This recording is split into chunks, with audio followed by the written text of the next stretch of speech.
26 জানুয়ারি বৃহস্পতিবার রাত 8টায় জাহিদ হোসেন আজকে রিডার্স বিকে জানিয়ে দিচ্ছি শিরোনাম।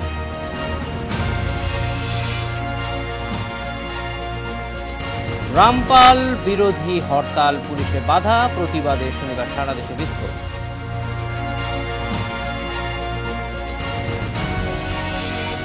অবৈধ কর সুবিধা নিয়েছেন ডক্টর ইউনূস, অভিযোগ অর্থমন্ত্রীর, তদন্ত চলছে।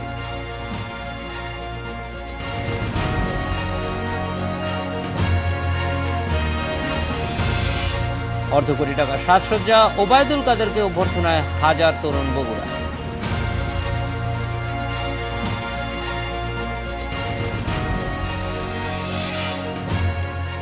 রামপাল বিরোধী হরতাল বাধার প্রতিবাদে শনিবার সারা দেশে বিক্ষোভ ও 11 মার্চ খুলনায় মহাসমাবেশের কর্মসূচি ঘোষণা করেছে তেল, গ্যাস, খনিজ সম্পদ ও বিদ্যুৎ বন্দর রক্ষা জাতীয় কমিটি।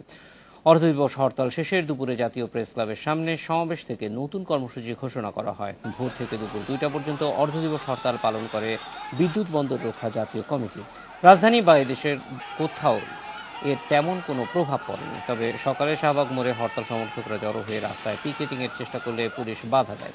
এতে হরতাল সমর্থকদের সঙ্গে পুলিশের সংঘর্ষের ঘটনা ঘটে। সুন্দরবনের ক্ষতির আশঙ্কা প্রকাশ করে শুরু থেকেই রামপাল বিদ্যুৎ প্রকল্পের বিরোধিতা করে আসছে তেল, গ্যাস, খনিজ সম্পদ ও বিদ্যুৎ বন্দর রক্ষা জাতীয় কমিটি।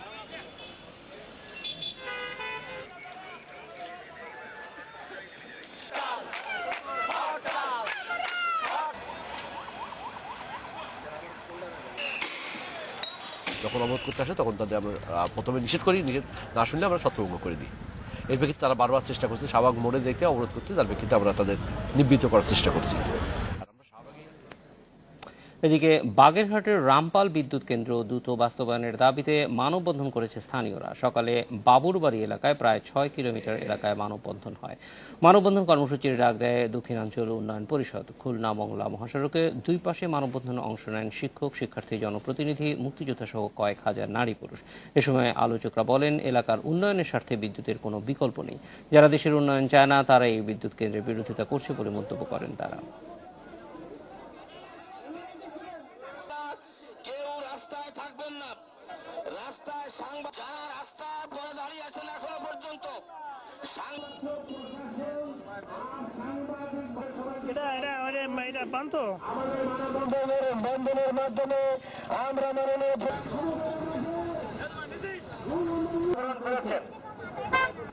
রামপাল বিরোধী হরতাল নিয়ে কথা বলতে আমাদের সঙ্গে আছেন গণসংহতি আন্দোলনের প্রধান সমন্বয়কারী জুনায়েদ সাকি এবং Khulna chamber of commerce and ইন্ডাস্ট্রিজের সহসভাপতি অ্যাডভোকেট সাইফুল ইসলাম। জুনায়েদ সাকি, আপনার কাছে প্রথমে আসতে চাই যে আজকে হরতালের মাধ্যমে আসলে জনগণকে এবং দেশের সরকারকে কি তথ্য বা কি মেসেজ আপনারা দিতে চেয়েছিলেন? ধন্যবাদ আপনাকে। আসলে তথ্য কিংবা বার্তা, এটা তো আমরা গত 7 বছর ধরে এই আন্দোলন আমরা করছি, ফলে আমরা সেটা আগেও দিয়েছি যে রামপাল বিদ্যুৎ প্রকল্প সুন্দরবনের একটা ভয়ানক ক্ষতিকর প্রভাব ফেলবে এবং এই রামপাল প্রকল্প সে কারণেই বাংলাদেশের জনগণের জন্য, আমাদের প্রাণ প্রকৃতির জন্য, সুন্দরবনের জন্য, আমাদের মানুষ এবং দেশের অস্তিত্বের জন্য এটা বন্ধ করা দরকার। এই আমরা যুক্তি, তথ্য, বৈজ্ঞানিক সত্য আমরা নানানভাবে উপস্থাপন করেছি। সারা পৃথিবীতে কয়লা বিদ্যুৎ প্রকল্পের সমস্ত ধরনের অভিজ্ঞতাগুলোকে আমরা তুলে আনার চেষ্টা করেছি এবং সেখানে যে ধরনের প্রযুক্তিগুলো ব্যবহৃত হয়েছে সেগুলো কতদূর পর্যন্ত দূষণ রোধ করতে পারে সেগুলো আমরা দেখিয়েছি এবং সেই দূষণ রোধ যে কোনোভাবেই সুন্দরবনের জন্য যথেষ্ট নয়, অর্থাৎ এই দূষণ রোধ করা যতটুকু সম্ভব তার দ্বারা সুন্দরবনকে রক্ষা করা যাবে না। যতটুকু দূষণ হবে তাতে সুন্দরবন ধ্বংস হয়ে যাবে। কাজেই এই যে যুক্তি তর্কগুলো উত্থাপনের পরও এবং দেশের বিরাট অংশ মানুষের সমর্থন সত্ত্বেও আমরা দেখছি যে সরকার একগুঁয়েমি করে এবং জনগণের মতামতের প্রতি কোনো তোয়াক্কা না করে তারা এইটা তাদের গায়ের জোরে এই প্রকল্প তারা বাস্তবায়ন করছেন। সে কারণেই আজকে হরতালের মতো কর্মসূচিতে আমাদের আসতে হয়েছে এবং আমরা ঢাকা শহরে একটা শান্তিপূর্ণ হরতাল আহ্বান করেছি এবং হরতালকে আমরা বলেছি এটা একটা সাধারণ ধর্মঘট, অর্থাৎ মানুষ যার যার অবস্থান থেকে কর্মবিরতি পালন করবেন। এবং আমরা দেখেছি যে এই হরতালের বিষয়ে, যেমন গতকালকে আমরা দেখব যে সংবাদ মাধ্যমগুলোতে এই হরতালের বিষয়ে তেমন কোনো সংবাদ প্রকাশিত হয়নি। আমরা সরকারের নানান নিয়ন্ত্রণের আমরা চেষ্টা দেখেছি, কিন্তু এত সব সত্ত্বেও মানুষ স্বতঃস্ফূর্তভাবে হরতালে সাড়া দিয়েছেন। কোনো জ্বালাও পোড়াও, কোনো রকম ভাঙচুর ছাড়া আমরা দেখেছি যে শিক্ষা প্রতিষ্ঠানগুলো অধিকাংশ বন্ধ থেকেছে, আমরা দেখেছি দোকানপাট খোলেনি, ব্যক্তিগত গাড়ি উল্লেখযোগ্য পরিমাণে আসলে বের হয়নি, এবং মানুষের একটা বিপুল সাড়া এই হরতালের প্রতি এবং সমর্থন আমাদের প্রতি ছিল। এর মধ্য দিয়ে যেটা আমরা সরকারের কাছে বার্তা দিতে চাই যে বাংলাদেশের মানুষ কি চায় তার দিকে তাকানো উচিত। সরকারের জনগণকে আস্থায় নেওয়া উচিত। জনগণকে আস্থায় না নিয়ে তারা যদি অন্য কোনো পক্ষকে খুশি করতে চায় সেটা তাদের জন্য শেষ বিচারে ভালো হবে না। এবং একই সাথে আমরা বলবো যে এই প্রকল্প নিয়ে যদি তারা শেষ বিচারটা কোথায় হবে,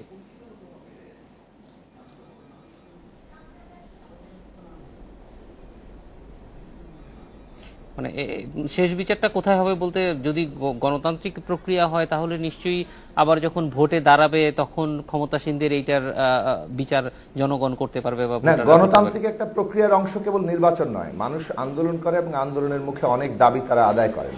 আমরা এই আন্দোলনের পেছনে, এই দাবির পেছনে ব্যাপক মানুষের জনসমর্থন আছে, এবং সেই জনসমর্থনকে ঐক্যবদ্ধ করে আমরা আরও শক্তিশালী প্রতিরোধ গড়ে তুলব ভবিষ্যতে। এবং আজকে আমরা সেটারই বার্তা পেয়েছি মানুষের কাছ থেকে। এবং একটা গণতান্ত্রিক চর্চা এবং পরিসর যদি একটা দেশে কার্যকর থাকতো তাহলে মানুষ আরও ব্যাপকভাবে নামতে পারত। ইতিমধ্যে যে ভীতি সঞ্চার করা হয়েছে সারা দেশের মানুষের মধ্যে, এবং হরতাল সম্পর্কে যে নেতিবাচক একটা ভাবমূর্তির ধারণা তৈরি হয়েছে মানুষের মধ্যে, এসব সত্ত্বেও কিন্তু মানুষ যে সমর্থনটা আজকে জানিয়েছেন সেটা অত্যন্ত বাংলাদেশের ইতিহাসে একটা নতুন একটা ঘটনা।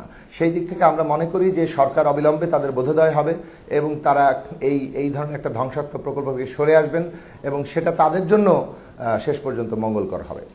জুনায়েদ সাকি, আপনি সঙ্গে থাকুন, পরে যখন ফিরে আসবো তখন একটু জানতে চাইবো যে কি কারণে একটা সংঘর্ষের তৈরি হলো সেগুলি নিয়ে একটু জানতে চাইবো বিস্তারিত। আমরা এর আগে একটু খুলনায় যাবো। অ্যাডভোকেট সাইফুল ইসলাম আছেন, তারা মনে করছেন যে রামপাল বিদ্যুৎ তাদের প্রয়োজন এবং সেই জন্য আজকে তারা একটি মানববন্ধনও করেছেন। সাইফুল ইসলাম, মানববন্ধন করবার জন্য আজকের দিনটি আপনাদের জুৎসই মনে হলো কেন?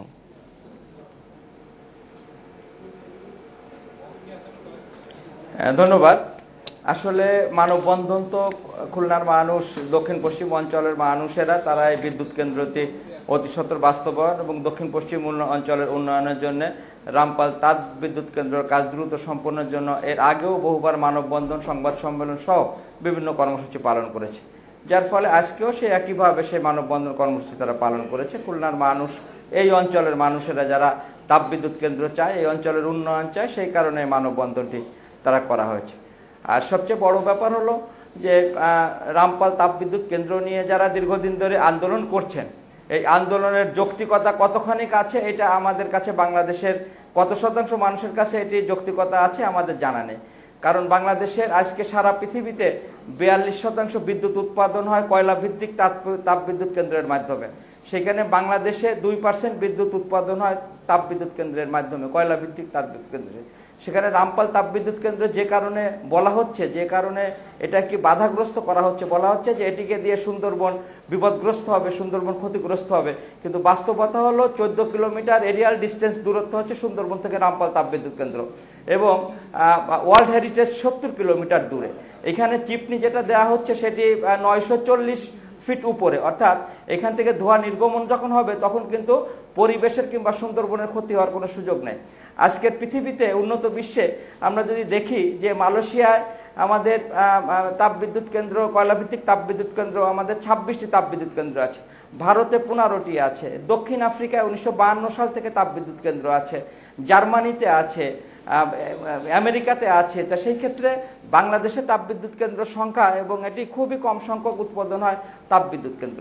তারপরেও বাংলাদেশে যখন এটিকে আসলে কম খরচে এবং পরিবেশ বান্ধব তাপবিদ্যুৎ কেন্দ্র তৈরি করা হচ্ছে। জনাব সাইফুল ইসলাম, এই তাপবিদ্যুৎ কেন্দ্রটি আপনারা বলছেন আপনাদের প্রয়োজন, এইটি যেই অবস্থানে এখন আছে সেখান থেকে যদি সরিয়ে অন্য কোনো জায়গায় করা হয় তাহলে কি খুলনার উন্নয়ন ব্যাহত হবে, নাকি আপনাদের রামপালেই প্রয়োজন নাকি বিদ্যুৎ প্রয়োজন, কোনটা বেশি জরুরি?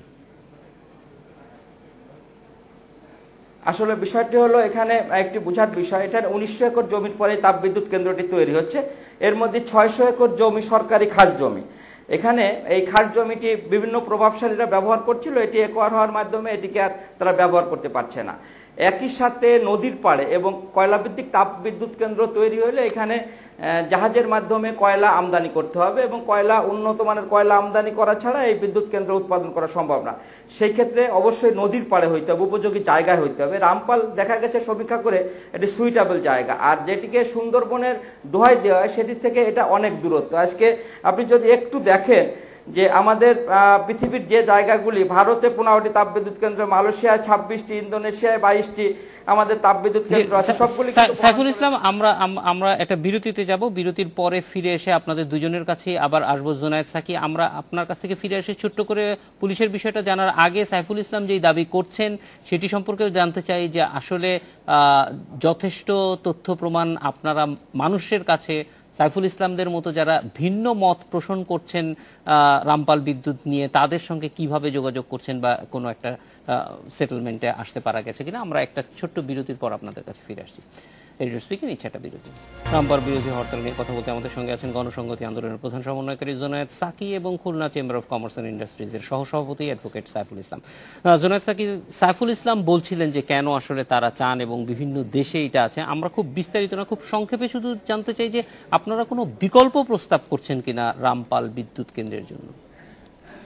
আচ্ছা, জনাব সাইফুল ইসলাম যেসব কথাবার্তা বলেছেন এগুলো আসলে এবার সরকারের পক্ষ থেকে বলা হচ্ছে এবং এই কথাগুলোর মধ্যে আসলে কোনো যুক্তি নেই। তাদের মধ্যে একটা বিশ্বাস আছে, সরকার বলে হুকুম দিয়ে দিয়েছে যে কোনো ক্ষতি হবে না, কাজেই যেন আর কোনো ক্ষতি হবে না। কিন্তু আমরা বলেছি তো কোনো ক্ষতি হবে না, এরকম কোনো বক্তব্যের সাথে মধ্যে তো কোনো বৈজ্ঞানিক সত্য নাই, কোনো যুক্তি নাই। যুক্তিটা হচ্ছে কি কি প্রযুক্তি ব্যবহার করলে কয়লা বিদ্যুৎ প্রকল্প আসলে দূষণ রোধ করা যায়, এর কি কি অভিজ্ঞতা সারা দুনিয়াতে আছে। এখন উনি বলছেন 14 কিলোমিটার দূরের কথা। 14 কিলোমিটার দূরে কি 40 কিলোমিটার দূরে, এটার চাইতে বড় ব্যাপার হচ্ছে যে এটা পশুর নদীর পাশে হচ্ছে এবং পশুর নদীটা হচ্ছে সুন্দরবনের লাইফ লাইন। সুন্দরবন একটা জলাবন, এটাতে শত শত খাল আছে এবং এর মধ্যে এই যে একটা আরেকটার সাথে অত্যন্ত পরস্পর সম্পর্কিত এবং এই যে পশুর নদীর মধ্যে যে যখন দূষণটা পড়ছে এটা তো পানির প্রবাহের সাথে এটা সুন্দরবনের হার্টে চলে যাবে এবং সমস্ত খাল বিল দিয়ে এটা সমস্ত সুন্দরবনে ছড়িয়ে পড়বে। কয়লা আনা নেওয়া করা, লোড আনলোড করা, কয়লার প্রবাহ রাখার জন্য উনি যে বলছেন এখানে নদী লাগবে, এই যে নদী লাগবে বলে এই নদীটাকে ঠিক রাখার জন্য, নেভিগেশন ঠিক রাখার জন্য যে পরিমাণ সারা বছর ধরে যে ড্রেজিং করতে হবে, আর কয়লা বিদ্যুৎ প্রকল্পের নিজের ক্ষতিগুলো তো আছেই, সেখানে বিভিন্ন ধরনের বিষাক্ত পদার্থ থেকে শুরু করে যা তৈরি হবে এগুলোর কোনোটারই এটাকে দূষণ রোধ করার কোনো প্রযুক্তি এখন পর্যন্ত আন্তর্জাতিকভাবে সম্পূর্ণ দূষণ করার কোনো জায়গা তৈরি হয়নি।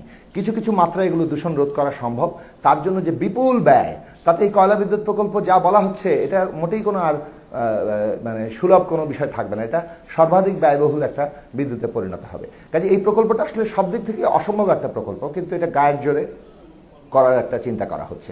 যে জিনিসটা আসলে চিন্তা করা দরকার যে জনমত কার দিকে আছে, কাদেরকে আমরা বোঝাতে পেরেছি। আমরা যদি সমস্ত জনমতের দিকে তাকাই, আমরা ইতিমধ্যে অনেকগুলো গণভোট, প্রতীকী গণভোট বিভিন্ন বিশ্ববিদ্যালয় থেকে শুরু করে বিভিন্ন জায়গায় হয়েছে এবং সর্বনিম্ন হচ্ছে 92% মানুষ এই রামপাল বিদ্যুৎ প্রকল্প যে ক্ষতিকর প্রভাব পড়বে সেটার পক্ষে কথা বলেছেন এবং 98% পর্যন্ত বলেছেন যে এই রামপাল বাতিল করা দরকার এবং সুন্দরবন রক্ষা করা দরকার। কাজেই আপনি আমাদের সঙ্গে থাকুন। সাইফুল ইসলাম, আপনার কাছে একটু আসতে চাই যে এই ধরনের যেরকম জুনায়েদ সাকিরা নানান রকমের গবেষণার কথা বলছেন, সেরকম কোনো গবেষণার কথা আপনাদের জানা আছে কিনা যে কত ভাগ মানুষ এই জিনিসটি চায় যে রামপালেই হতে হবে? আসলে ধন্যবাদ। কথা তথ্য উপাত্ত দিয়েই আসলে প্রমাণ করা উচিত। জুনায়েদ সাকি সাহেবরা যেটা বলেন সেটি আসলে ভিত্তিহীন কথা। রামপাল তাপবিদ্যুৎ ক্ষেত্রে বাস্তবায়ন হলে এখানে পরিবেশের কোনো ক্ষতি হবে না। আগে একটি বিষয় জানতে হবে, সেটি হলো যে রামপাল তাপবিদ্যুৎ কেন্দ্রের সাথে সুন্দরবনের যে দূরত্ব এবং ওয়ার্ল্ড হেরিটেজের যে দূরত্ব সেটা অনেক বেশি, 70 কিলোমিটার ওয়ার্ল্ড হেরিটেজ। এখানে মূল বিষয়টি যেটি, এই তাপবিদ্যুৎ কেন্দ্রটি হলে উনি বলেছেন যে কয়লা আনা নেওয়ার ক্ষেত্রে পশুর নদী দিয়ে এটা পরিবেশ নষ্ট হবে। ওনাকে জানতে হবে গত মোংলা বন্দরে 15 এবং 16 সালে আমরা 100 কয়লার কার্গো হ্যান্ডেল করেছি এবং এখনও পোর্টে 5টি কয়লার জাহাজ রয়েছে। কয়লায় কোনো সময় পরিবেশ নষ্ট হয় না এবং তাপবিদ্যুৎ কেন্দ্রের কয়লা জাহাজ থেকে, মাদার বাসা থেকে খালাস করে কাভার্ড কার্গোতে করে আনা হবে এবং সেটি খালাস করা হবে। এবং ওয়ার্ল্ড কোল অর্গানাইজেশনের সমীক্ষা অনুযায়ী এটি এত উন্নত প্রযুক্তি ব্যবহার করা হবে যাতে এখানে কোনো বর্জ্য পলিউশন কোনো প্রকার কোনো ক্ষয়ক্ষতির কোনো সম্ভাবনা থাকবে না। আপনি যদি ভিয়েতনামে ওয়ার্ল্ড হেরিটেজের 6 কিলোমিটারের মধ্যে 1200 মেগাওয়াটের বিদ্যুৎ কেন্দ্র আছে, আপনার জার্মানির মেনহাম শহরে 2500 মেগাওয়াটের বিদ্যুৎ কেন্দ্র আছে। আপনি যদি একটু দেখেন যে আমাদের ওয়েস্ট ভার্জিনিয়াতে 1300 মেগাওয়াটের তাপ বিদ্যুৎ কেন্দ্র রয়েছে। আমাদের সব কিছু কিন্তু শহরের ভেতরে, ইভেন আমেরিকাতে নিউ ইয়র্কে শহরের মধ্যে তাপ বিদ্যুৎ কেন্দ্র আছে। পৃথিবীতে যত তাপ বিদ্যুৎ ব্যবহার হয় তার ভিতর পোল্যান্ডে 98%, জার্মানিতে 46%, আমেরিকাতে 40%, দক্ষিণ আফ্রিকায় 93%, আর সারা বিশ্বে 41% কয়লা ভিত্তিক তাপ বিদ্যুৎ কেন্দ্র ব্যবহার করা হয়। সাইফুল ইসলাম, অনেক ধন্যবাদ আমাদের সঙ্গে যোগ দেওয়ার জন্য। জুনায়েদ সাকি, আমরা একটা জিনিস শুধু জানতে চাই যে আজকে যে পুলিশের আচরণ সেইটি আসলে কিভাবে দেখছেন আপনারা, কি কারণে আসলে এই ধরনের ঘটনা ঘটেছে? আমরা দেখেছি যে মারুফ হোসেন বলছেন যে এই ঘটনায় তারা একজন পুলিশকে চিহ্নিত করেছে।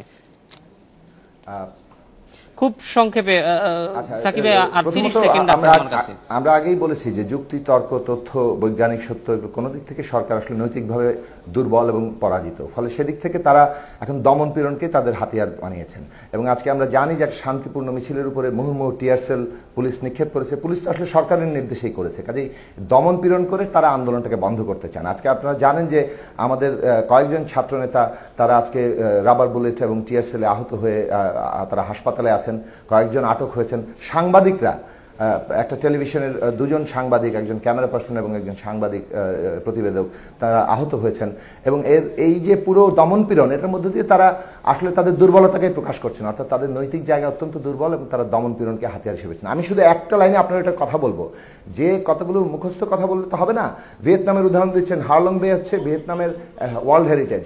ওটার ওই যে কিছুদিন আগে যে সুনামির ফলে ওই পুরো কয়লা খনি যেভাবে ক্ষতিগ্রস্ত এবং পুরো হারলং বের উপরে যে ভয়ানক ক্ষতির প্রভাব ফেললো, ওটা ওনার জানা নাই তো।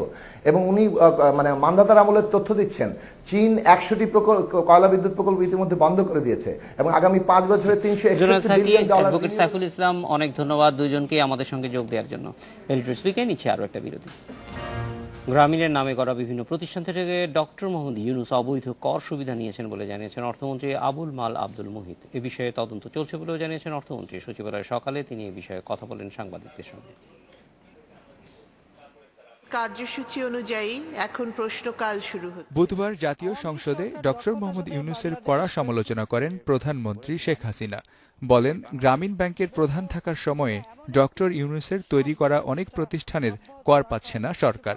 গরিবের অর্থে ইউনূস নিজের ভাগ্য বদলেছেন উল্লেখ করে অনিয়মের বিষয়ে ব্যবস্থা নিতে অর্থমন্ত্রীর প্রতি আহ্বান জানান প্রধানমন্ত্রী। গ্রামীণ ব্যাংকের দোহাই দিয়ে বা ওই নাম ব্যবহার করে কতগুলি ব্যবসা প্রতিষ্ঠান গড়ে তুলেছে, কোনোটার ট্যাক্স দেয়নি। প্রধানমন্ত্রীর নির্দেশের পরদিন অর্থমন্ত্রীও বললেন, গ্রামীণের অন্যান্য প্রতিষ্ঠান থেকে ডক্টর মোহাম্মদ ইউনূস অবৈধভাবে কর সুবিধা নিয়েছেন। প্রফেসর ইউনূস গ্রামীণের নামে সব প্রতিষ্ঠানে কিনিয়েছেন, ট্যাক্স বেনিফিট নিয়েছেন, which is illegal। Doctor Yunus অনিয়মে জড়িত অভিযোগ করে এ বিষয়ে তদন্ত চলছে বলেও জানান অর্থমন্ত্রী।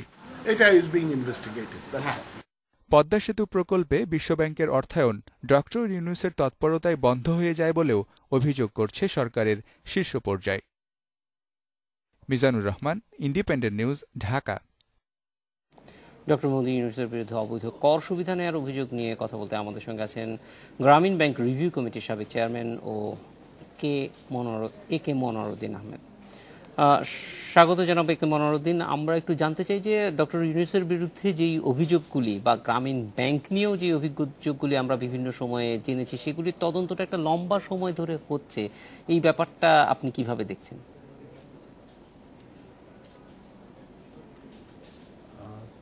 বিষয়গুলি খুব একটা যে জটিল আমি তা মনে করি না, তবে এটা দীর্ঘ একটা সময় লাগছে। তার কারণ দক্ষতার সাথে দ্রুত তদন্ত শেষ করে তার ফলাফলের ভিত্তিতে কার্যকর পদক্ষেপ নেওয়া বা পলিসি পদক্ষেপ নেওয়া, এটার তেমন আমি লক্ষণ দেখি না। কারণ ডক্টর মোহাম্মদ ইউনূসের মাধ্যমে গ্রামীণ নামে যে সমস্ত ব্যবসায়িক প্রতিষ্ঠান গড়ে উঠেছে, সে তো আজকে নতুন কিছু নয়, এটা অনেক আগের ব্যাপার। তো এইগুলি আইনি সংশোধন করে সরাসরি গ্রামীণ ব্যাংকের তত্ত্বাবধানে নিয়ন্ত্রণে আনা সম্ভব, এবং সবচেয়ে ভালো হতো যদি একটা আইনি কাঠামো দাঁড় করিয়ে একটা সুষ্ঠু প্রশাসন দাঁড় করানো হতো। কিন্তু অত্যন্ত দুর্ভাগ্যজনক, আমরা রিভিউ কমিটির প্রতিবেদনে এই সব কিছু উল্লেখ করার পর একটি কমিশনও হয়। আমার ধারণা যে সেই কমিশন দীর্ঘ সময় ব্যয় করেছে, কোনো কার্যকর পদক্ষেপ বা আইনি কাঠামো দাঁড় করাতে পারেনি, অন্তত আমরা এরকম কিছু দেখিনি আর কি। এখন ন্যায়ের যদি উদ্দেশ্য প্রণোদিত হয়ে ফলাও প্রচারের জন্য আমরা কিছু করি, সেটা অন্য ব্যাপার। আর করের বিষয় যেটা আপনি বলছেন, করের তো সুনির্দিষ্ট আইন কানুন রয়ে গেছে। কেউ যদি কর ফাঁকি দেয়, কর আইনের ভিত্তিতে এই ব্যবস্থা নেওয়া যায়। এখানে আমি মনে করি যে প্রচারের চেয়ে সুষ্ঠু কাজ করে সে অনুযায়ী পদক্ষেপ নেওয়াটা হচ্ছে জরুরি আর কি। আর আমরা যদি আজকে যেটা সমস্যা, সেটা হচ্ছে একদল ডক্টর ইউনূসের পক্ষে আর একদল ডক্টর ইউনূসের বিপক্ষে, এই ধরনের যেন একটা বিষয় হয়ে দাঁড়িয়েছে। অথচ গ্রামীণ ব্যাংক হচ্ছে একটা রাষ্ট্রীয় প্রতিষ্ঠান, রাষ্ট্রের সুনির্দিষ্ট আইন দ্বারা, প্রথমে অর্ডিন্যান্স দ্বারা প্রতিষ্ঠা করা হয়, পরবর্তীতে সম্প্রতিকালে অ্যাক্ট দ্বারা সেটা প্রতিষ্ঠিত করা হয়েছে। আমাদের ভুলে গেলে চলবে না যে আজকের অর্থমন্ত্রী আবুল মাল মুহিত সাহেব, এরশাদ সাহেবের অর্থমন্ত্রী থাকার সময় তিনিই গ্রামীণ ব্যাংকের অর্ডিন্যান্স নিয়ে তৎকালীন প্রেসিডেন্ট এরশাদ সাহেবের কাছ থেকে অর্ডিন্যান্স জারির ব্যবস্থা করেন। সবচেয়ে দুর্ভাগ্যজনক হচ্ছে যে রাষ্ট্রীয় অর্ডিন্যান্সের মাধ্যমে যে প্রতিষ্ঠানটি গড়ে ওঠে, সেই প্রতিষ্ঠানটি কেমন করে বেসরকারি একটা প্রতিষ্ঠানের মতো কাজ করে চলতে থাকে। মাঝে মধ্যে মুহিত সাহেব অর্থমন্ত্রী বলেন যে সরকারের কোনো ইচ্ছা নাই গ্রামীণ ব্যাংককে সরকারিকরণের, কিন্তু যেটি একটা রাষ্ট্রীয় প্রতিষ্ঠান, সংবিধানের 152 ধারা অনুযায়ী এটা একটা রাষ্ট্রীয় প্রতিষ্ঠান, কারণ অর্ডিন্যান্স এবং অ্যাক্ট দ্বারা কোনো বেসরকারি প্রতিষ্ঠান হয় না। এতকাল কেন এরকম চলছে, সেটাই আমাদের বিরাট একটা জিজ্ঞাসা। জনাব মনোয়ারউদ্দিন, এইটি বিষয় যে বেশিরভাগ ক্ষেত্রেই আমরা দেখি যে আপনিও যেটি বলছিলেন যে প্রচারটাই অনেক বেশি মুখ্য হয়ে যায়। সত্যিকার অর্থেই প্রত্যেকটা জিনিসেই বাংলাদেশের সরকারের অনুমতি নিয়ে করা হয়েছে, যতগুলি প্রতিষ্ঠান গড়ে উঠেছে সবগুলি বৈধ প্রতিষ্ঠান, ফলে সেখানে যদি কোনো ধরনের সমস্যা থেকে থাকে, পরিচালনাগত সমস্যা, সেই জিনিসগুলি তো সরকারেরই দায়িত্ব দ্রুত নিরসন করা। সেটা না করে আমরা লম্বা সময় ধরেই দেখছি যে এটা একটা আলোচনার বিষয়বস্তু থেকে যাচ্ছে, যেটা হয়তো গ্রামীণের মতো প্রতিষ্ঠানের জন্য খুব ভালো হচ্ছে না, কারণ গ্রামীণ তো আপনি যেটি বলছেন এটি বাংলাদেশের জনগণের একটি প্রতিষ্ঠান। এখন দেখুন, সমস্যাটা হচ্ছে যে গ্রামীণ ব্যাংক এর জন্মলগ্ন থেকেই একটা স্ট্যাটিউটরি পাবলিক অথরিটি, এবং এই প্রতিষ্ঠানের নামে অঙ্গ যে সমস্ত ব্যবসায়িক প্রতিষ্ঠান গড়ে উঠেছে, দুর্ভাগ্যজনক হলেও সত্য যে গ্রামীণ ব্যাংকের আইনে এই প্রতিষ্ঠানগুলি গঠন করার কোনো ক্ষমতা গ্রামীণ ব্যাংকের ছিল না। কিন্তু যেভাবেই হোক এই ব্যবসায়িক প্রতিষ্ঠানগুলি হয়ে গেছে। আমরা এখন দেখতে হবে যে এগুলি যদি জনগণের কোনো স্বার্থ প্রমোট করে, অর্থাৎ ব্যবসায়িক প্রতিষ্ঠান হিসাবে যদি দ্রব্য এবং সেবা সামগ্রী দিয়ে থাকে, তাহলে এগুলি ধ্বংস করারও কোনো এখন মানে হয় না। সেই জন্য যেটা করা প্রয়োজন, একটা ব্রডার আইনি ফ্রেমওয়ার্কের মধ্যে এনে, গ্রামীণ ব্যাংকের নিয়ন্ত্রণের মধ্যে এনে এগুলি পরিচালনা করা উচিত, এবং এর ভালো ফসল যেটা, সেটা আমাদের জনগণের মধ্যে যাতে বিতরণ করা যায়, সে ধরনের ব্যবস্থা নেওয়া উচিত। এখন মনোয়ারউদ্দিন আহমেদ, অনেক ধন্যবাদ আমাদের সঙ্গে যোগ দেওয়ার জন্য। এড্রেস স্পিকে নিচ্ছে আরও একটা বিরতি। আওয়ামী লীগের সাধারণ সম্পাদক ওবায়দুল কাদের বগুড়া যাচ্ছেন আগামীকাল। তাকে স্বাগত জানাতে 70 কিলোমিটার এলাকায় তৈরি হচ্ছে 1000 তোরণ। সাজসজ্জার জন্য খরচ হচ্ছে $250 কোটি টাকার বেশি। এ নিয়ে কথা বলতে আমাদের সঙ্গে আছেন উত্তরাঞ্চল প্রধান হাসিবুর রহমান। হাসিবুর রহমান, ওবায়দুল কাদেরের জন্য এই ব্যাপক প্রস্তুতির কারণ কি? জাহিদ ভাই, আমার কাছে যেটা মনে হয়েছে যে আপনি জানেন যে বগুড়া জেলা পরিষদকে কেন্দ্র করে যে আওয়ামী লীগের শীর্ষ নেতারা কিছুদিন আগে জামাতের সাথে হাত মিলিয়েছিল, তাদের সাথে শুভেচ্ছা বিনিময় করেছিল, এমনকি তাদের ক্রেস্টও দিয়েছিল, এই বিষয়টি দলের শীর্ষ নেতারা খুব ভালোভাবে দেখেনি। অনেকটা এই জায়গা থেকেই হয়তো তারা মনে করছে যে তাদের অবস্থানটা কিছুটা দুর্বল হয়ে গেছে, সেই কারণেই দলের এই অন্যতম প্রধান নেতার কাছে তারা একটু ভিড়বার চেষ্টা করছে, তারা কাছাকাছি যাবার চেষ্টা করছে। এবং আমার শুধু নয়, এই বক্তব্যটা কিন্তু দলের ঠিক মাঝ স্তরের যে নেতারা তারাও একই রকমই কথা বলছেন। এবং এই মুহূর্তে যেটা আমি বিভিন্ন এলাকায় কথা বলে জানতে পেরেছি যে যাতে দলের শীর্ষ নেতারা এই বগুড়ার আওয়ামী লীগের নেতৃত্বের উপর একটা আস্থা আনতে পারে বা বিশ্বাস জন্মাইতে পারে অথবা তাদের স্নেহের চোখে দেখতে পারে, সেই কারণেই আসলে প্রত্যেকটি ইউনিয়ন পরিষদের চেয়ারম্যানকে নির্দেশনা দেওয়া হয়েছিল যে একটি করে গেট বানাতে হবে। সবাই এটা বানায়নি, কেউ কেউ বাদ দিয়েছে, কিন্তু এর বাইরেও অনেককে বাধ্য করা হয়েছে গেট বানানোর জন্য। আপনি জানেন যে একটা গেটের পেছনে 3 থেকে 8 আপনি জি জি যে খরচটা আসতেছে সেই খরচটা কিভাবে উঠানো হয়েছে, সাধারণ মানুষের কাছ থেকে চাঁদা নেওয়া হয়েছে কিনা, কি রকম তথ্য পেয়েছেন? দলীয় লোকজনদের দাবি কিন্তু একটু ভিন্ন। তারা মনে করেন যে তাদের নতুন এই নেতাকে স্বতঃস্ফূর্তভাবে শুভেচ্ছা জানানোর জন্য নিজের পকেটের টাকা খরচ করে বা ধার দেনা করে গেটগুলো তৈরি করা হচ্ছে। অর্থাৎ দলীয় নেতাকর্মীরাই এই গেটগুলো স্বতঃস্ফূর্তভাবে বানিয়েছে বা বানাচ্ছে। আজকে এখনো কিন্তু গেট বানানোর কাজ চলছে বিভিন্ন এলাকায়, আমি তেমনটাই জানতে পেরেছি। কিন্তু দলের আমি মাঝ পর্যায়ের নেতা কয়েকজনের সাথে কথা বলেছি, তাদের বলেছে যে যেহেতু জেলা পর্যায়ের নেতারা তাদেরকে নির্দেশনা দিয়েছে, অনেকটা বাধ্য হয়ে তারা এই গেটগুলো বানাচ্ছে। আপনি যদি আমার পেছনে একটু খেয়াল করেন দেখবেন একটা বিশাল গেট বানানো হয়েছে। এটি বগুড়া সার্কিট হাউসের কাছে একটা 3 মাথা, এই 3 মাথাকে কেন্দ্র করে 3টি গেট একসাথে করা হয়েছে, অর্থাৎ একটা বিশাল গেট এখানে তৈরি করা হয়েছে। আর আমি যেখানটাতে দাঁড়িয়ে আছি তার সামনে পিছনে ডানে বায়ে অন্তত 20টি গেট আমার কাছে হিসাব রয়েছে এবং সবগুলোই 1 বর্গ কিলোমিটারের মধ্যেই রয়েছে। হাসিবুর রহমান, ওবায়দুল কাদেরের এই সফরে দলীয় কার্যক্রম ছাড়াও রাষ্ট্রীয় কোনো কার্যক্রম আছে কিনা? যেটি আমরা জানতে পেরেছি যে সরকারি কর্মকর্তাদের সাথে তিনি এই সরকারের উন্নয়ন নিয়ে কিছু কথা বলবেন, পরিকল্পনা করবেন। আপনি জানেন যে তিনি সড়ক মন্ত্রী হবার কারণে সড়কের উন্নয়নের কথাটাই তিনি বেশি বলবেন। এবং সত্যি কথা বলতে কি যে আপনি প্রত্যেক বছর ঈদের সময় যে বিড়ম্বনা হয়, সেই বিড়ম্বনা কিন্তু ইনি দায়িত্ব নেবার পরে, এই মন্ত্রণালয়ে আসার পরে উত্তরবঙ্গবাসীর অনেকটাই কমে গেছে। এটিকে আরও কিভাবে সুবিধাজনক অবস্থায় নিয়ে যাওয়া যায়, জনগণের আরও দুর্ভোগ কিভাবে কমানো যায়, এই বিষয়গুলো নিয়ে সরকারি কর্মকর্তাদের সাথে তিনি কথা বলবেন, এমনটাই আমি জানতে পেরেছি। আর শেষ একটা জিনিস জানতে চাই, এই তরুণ নির্মাণ নিয়ে সাধারণ মানুষের প্রতিক্রিয়া কি? জাহিদ ভাই, সাধারণ মানুষের তো আসলে বলবার কিছু নাই, সবাই অবাক দৃষ্টিতেই দেখছেন যে কোনো বিষয়ে এমন কিছু বিষয় নেই যেটাকে কেন্দ্র করে এতগুলো তরুণ নির্মাণ হওয়া উচিত। আমি যতদূর জানি যে মাননীয় মন্ত্রী কিন্তু এসব পছন্দ করে না। হাসিবুর রহমান, অনেক ধন্যবাদ আমাদের সঙ্গে যোগ দেওয়ার জন্য। এই ছিল আজকের রেডিও স্পিকে। আমন্ত্রণ আমাদের পরে।